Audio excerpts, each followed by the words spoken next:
Ketua DPD RI, Lanyala Mahmud Mataliti bertemu Ketua MPR RI periode 1999 hingga 2004. Amin Rais membahas soal rencana pengembalian naskah UUD 1945 ke naskah asli. Sebelum amandemen di Gedung Nusantara 3, pada Senin, 24 Juni 2024, pagi. Dalam naskah asli UUD 1945, mekanisme pemilihan presiden tak lagi dilakukan secara langsung. Lanyala menyebut sudah saatnya sistem pemilihan presiden dikembalikan ke MPR seperti sebelum era reformasi. Menurut Lanyala, Pilpres saat ini sudah menjauhi Pancasila dan lebih dekat dengan liberalisme. Ia pun meminta agar segera digelar sidang istimewa bersama Presiden terpilih, Prabowo Subianto, ketika sudah dilantik. Sementara itu, mantan Ketua MPR RI, Amin Rais sepakat UUD 1945 kembali diamandemen untuk mengubah aturan pemilihan presiden. Kita ini punya Pancasila. Yang keempat itu jelas, kerakyatan yang dipimpin oleh hikmat kebijaksanaan dalam permusyawaratan perwakilan MPR. Jadi tidak melibatkan rakyat. Rakyat sudah menyerahkan kepada MPR, dia memilih anggota DPR yang pileg. Tapi sekarang ini, karena kita sebagai anggota DPD dan perseorangan, kita mengusulkan. Jadi kita punya proposal bahwa DPD pada tanggal 14 Juli 2023 telah memutuskan untuk kita mengajukan 5 proposal yang tadi saya bacakan itu. Nah, salah satunya itu.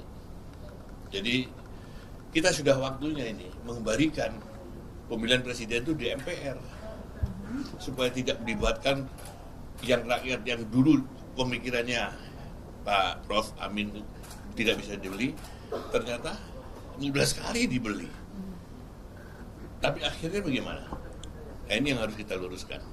Tapi berarti apakah pengembalian mandat pemilihan presiden dari tadinya rakyat kemudian ke MPR kembali lagi itu tidak mengembalikan memori masa lalu begitu ya, Bang? Soal jangan kita kemunduran demokrasi, Bang. Kita belum demokrasi, jangan kita beranggapan bahwa itu satu mundur demokrasi. Tidak. Pada zaman dulu itu yang namanya Orde Lama dan Orde Baru itu belum jalankan demokrasi. Dan sekarang ini baru kita mau jalankan. Ya. Jadi kita tidak usah berdebat lagi di sana. Kita punya naskah akademik, silakan. Silakan sidang istimewa, silakan nanti kita bersama-sama anggota DPD adalah juga anggota MPR, dia juga punya usulan seperti itu. Berarti langkah selanjutnya apa ya, Bang? Selain tadi sudah mengajukan proposal, apakah nanti langkah selanjutnya kita menuntut sidang istimewa yang kita akan laksanakan setelah Presiden terpilih Pak Prabowo Subianto dilantik. Bang, sedikit lagi. Kalaupun misalnya memang nanti MPR dikembalikan begitu punya mandat untuk memilih presiden, apakah memang nanti akan ada pengawasan atau tambahan aturan yang DPD ingin ajukan supaya tidak terjadi lagi begitu, Bang? Nah, ya itu salah satunya itu. Kita ingin membuat bahwa DPD punya hak juga untuk membuat undang-undang. Ini ada proposal, 5 proposal. Ini silakan dibacakan, ya. Jadi begini,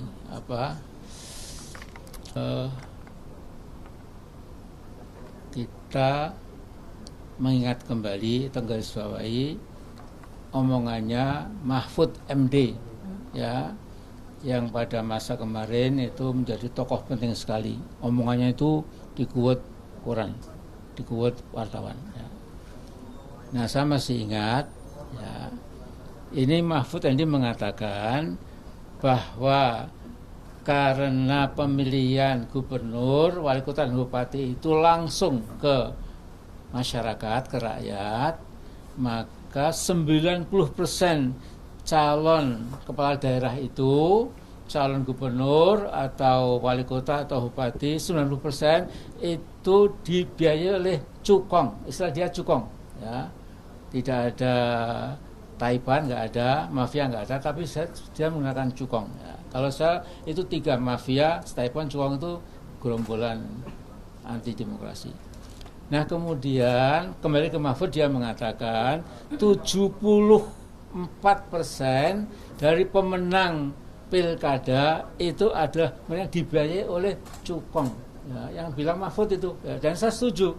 Jadi Mahfud dalam hal ini jujur, lumayan, ya. Nah, karena itu saya melihat negeri yang besar ini itu yang terbelajar bisa memikir keadaan bangsanya, bisa melihat masa depannya, itu kira-kira akan lulusan SMA ke atas. Nah, padahal bagian terbesar bangsa ini itu yang paling banyak itu lulusan SD dan maksimal SMP. Bahkan yang nggak sekolah ada 9% kalau tidak salah. Nah, kita bayangkan kalau bangsa kita cinta ini di lapisan bawah yang banyak ini belum cukup terpelajar, itu namanya gampang dibelak-belokkan, apalagi dibeli dengan ya segepok rupiah lah. Nah, jadi ada mengatakan pengamat Sontoloyo, saya lupa namanya, itu Amin Rais sindrom, berlari ke belakang, sudah bagus-bagus, mengapa MPR lagi yang memilih yang Sontoloyo dia, ya. Dia sekolah aja nggak lulus, dikirim jauh-jauh ke Amerika, nggak lulus, namanya saya lupa Fulan, ya. Nah ini ngomongnya ngawur, ya. Bukan berarti ke belakang itu lantas tidak lebih maju gitu. Kalau ke belakang berarti kita menyadari ya ini memang kita salah, kembali ke tuntunan yang sebelumnya, ya. Nah, bahkan kalau anda mengetahui literatur keagamaan Islam itu, yang namanya benar itu adalah rujuk, ya, kembali ke Quran dan Sunnah. Ketika umat Islam sudah mulai teledor, sudah mulai mencampur biar agama dengan pikiran manusia yang kadang-kadang keliru dan lain-lain, maka ajakan ulama itu kembali ke asal muasal, ya.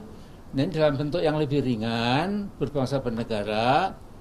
Kalau kita lihat seperti sekarang ini, ya, akhirnya yang punya duit berkebak-kebak itu akan menangi presiden, ya, sementara nggak punya apa-apa juga akan gigit jari, ya.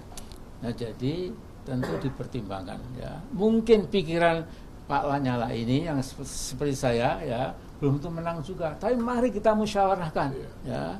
Jadi tidak mesti kita pasti menang, visi belum tentu, ya, tetapi lihat dengan musyawarah yang betul-betul jujur, nanti akan ketahuan